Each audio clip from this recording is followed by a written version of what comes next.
Some children make you proud, my father said, his whiskey glass catching the light. Others just take up space. The clinking stopped. The laughter froze. My mother's eyes darted toward me, silently begging me not to react, not to ruin another dinner. I didn't. I just smiled. Good thing I'm moving into my new place 3,000 miles away today, I said, my voice steady, sweet even. Don't worry, Dad. You'll never have to deal with me again.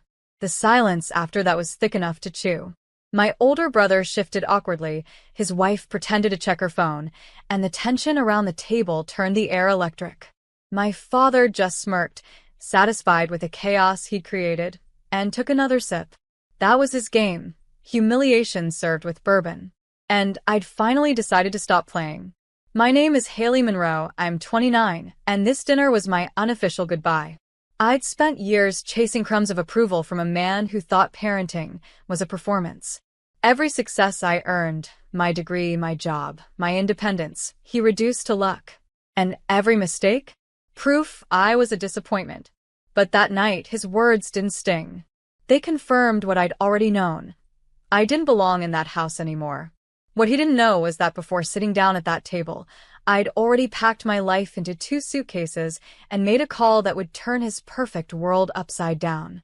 That call wasn't to a friend or a moving truck. It was to a lawyer. A quiet, brilliant woman named Elaine Foster, who specialized in family financial disputes.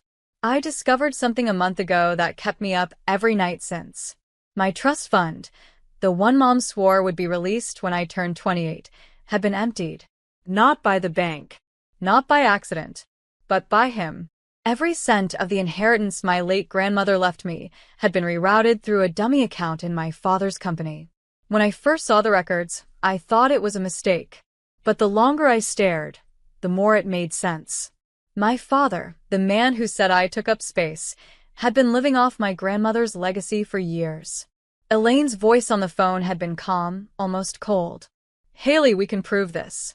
But you need to leave that house quietly. Don't confront him until we're ready. So, I smiled through that dinner, pretending I didn't know I was sitting across from a thief. Pretending my move was about freedom, not justice. When I finally stood up from the table, I placed my napkin down carefully. It's been enlightening, I said softly. My father raised a brow, smug. You'll come crawling back. I smiled again. You're right, Dad, but next time, I won't be empty-handed. And as I walked out that night, I knew his kingdom was about to collapse. By sunrise, I was already gone. The Pacific Coast Highway stretched ahead, miles of freedom, glittering ocean to my right, my old life shrinking in the rearview mirror. In the passenger seat sat a brown leather folder, the evidence. Bank transfers, forged signatures, and emails from my father's accountant marked confidential. I'd copied everything before he even knew I was onto him. Elaine called while I was driving. Haley, I've gone through every document. What your father did isn't just unethical, it's criminal. Embezzlement, fraud, possible tax evasion. Are you sure you want to proceed? I stared at the ocean. He stole my future, I said. He's not keeping it. By the time I reached Los Angeles, Elaine had already filed the motion for a financial audit of Goldcrest Holdings, my father's company. A legal tsunami in motion. That night, sitting in my new apartment, a tiny studio with cracked paint and a view of the city, I felt something I hadn't felt in years. Peace. But peace doesn't come without ghosts. At 11:43 p.m., my phone buzzed. Unknown number. You think you're smart, Haley? You've made a mistake bigger than you can imagine. Don't come back. No signature. Just that familiar rhythm of rage in the words, his voice echoing through text. I turned off my phone, locked my door, and whispered to the empty room. You can't threaten someone who's already free. 3 days later, the story broke. Goldcrest Holdings under federal investigation. CEO allegedly misused family trusts. It was everywhere, financial blogs, local papers, even a 2-minute spot on the evening news. The photo they used was from last year's gala. My father smiling beside a mayor, his hand gripping a glass of champagne. I'd never seen that smile look so hollow. Elaine called again, her tone brisk but pleased. The auditors froze his personal accounts this morning. The SEC wants full cooperation. Haley, you just toppled him. I sat there, speechless. Already? Yes. You did everything right. For a long moment, I couldn't speak. I'd imagined justice for so long, but I hadn't expected it to feel like this. Quiet. Heavy. Necessary. By nightfall, my mother called. Her voice trembled. Haley, what did you do? The house, your father's furious. There are reporters outside. I swallowed hard. I didn't do anything wrong, Mom. I just told the truth. She sighed. Weary, broken. You should have warned me. Warned you. I whispered. He's been lying to you too. Silence. Then, softly, she said, he said you'll regret this. I looked out my window at the glittering city lights and let out a slow breath. He's right, I murmured. But not for the reason he thinks. Because what he didn't know was that Elaine had just discovered another account, one that could finish everything. The second account was hidden deeper, a shell company in the Cayman Islands under a fake consultant's name, R.M. Golding. Elaine's voice came through the speakerphone, sharp with disbelief. Haley, this isn't just theft. He's been laundering company funds for almost 8 years. My stomach turned. 8 years. Yes. Which means he's been stealing long before your grandmother passed. This isn't about you anymore. This is about everyone he's defrauded, his investors, his board, the government. I stared at the folder on my desk, at his signature replicated again and again. The man who said I took up space had built his empire on lies. Elaine's tone softened. Haley, the authorities will want a statement from you directly. You'll be protected. But your name's going to come out eventually. I hesitated, then let it. Because I'd spent my entire life being silent in that house, watching him humiliate, control, and belittle everyone around him, all under the mask of being a respected businessman. Not anymore. That evening, I sat at my kitchen counter, typing my statement. Every word felt like a blade carving my freedom into stone. When I sent it off, my hands shook. Not from fear, from release. Then, I poured myself a small glass of wine, raised it to the empty room, and whispered, here's to taking up space.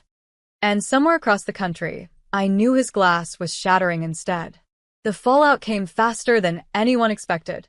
Within 48 hours, my father's company went into crisis mode. The board suspended him pending investigation, shareholders demanded explanations, and federal agents executed a search warrant at our family home. I didn't have to see it to imagine it. The flashing lights against the marble driveway, his voice shouting from the porch, Mom crying on the steps. That house had always looked like power, now it looked like exposure. Elaine called me from D.C., it's official. They've filed charges, wire fraud, embezzlement, falsifying documents. He'll be arraigned Monday. I exhaled slowly, pressing my palm to my chest. What about Mom? She's listed as a dependent witness, not a target. They know he kept her in the dark. That night, I sat on my balcony, overlooking the Los Angeles skyline. I could almost hear the echo of his voice. You'll never make it without me. But the city below whispered something louder. Watch me. My phone buzzed again. This time, a text from my brother. You really destroyed him, Haley. He's talking about disowning you.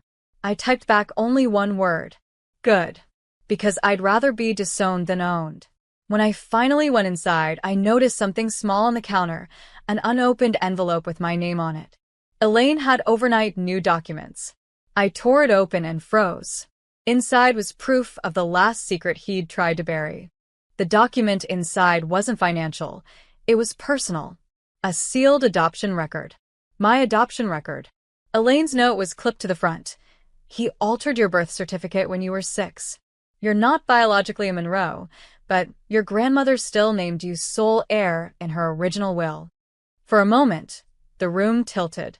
I sat down, the pages trembling in my hands. So that's why he'd stolen the inheritance. Not just greed, fear. If anyone discovered I wasn't his blood, the money, the company's name, the legacy, all of it would legally bypass him. The man who'd spent my life telling me I didn't belong had literally tried to erase the proof that I once did. I called Elaine immediately. "So, he adopted me to control the will," I said. "Yes," she confirmed. "And now that we've proven fraud, everything your grandmother left you is yours again. He can't touch a dime." For the first time in months, I laughed, not out of joy, but disbelief. "He called me useless," I whispered. "And all this time, he needed me to keep his empire alive." Elaine exhaled softly. "Haley, what do you want to do now?" I looked out at the Los Angeles skyline again, the city lights flickering like candles in the wind. "Exactly what he feared most," I said. "I'm going home." And this time, he would be the one answering questions. The day I flew back home, the news was everywhere. Goldcrest CEO arrested in $12 million fraud scheme. Reporters lined the driveway as agents escorted my father out in handcuffs. The same man who once sneered that I took up space now couldn't meet a single camera's eye. When he saw me step out of the car, his expression curdled into disbelief. "You," he hissed, voice trembling. "You did this to me." I stood still, composed, my heels clicking on the marble he once forbade me to walk on. "No, Dad," I said softly.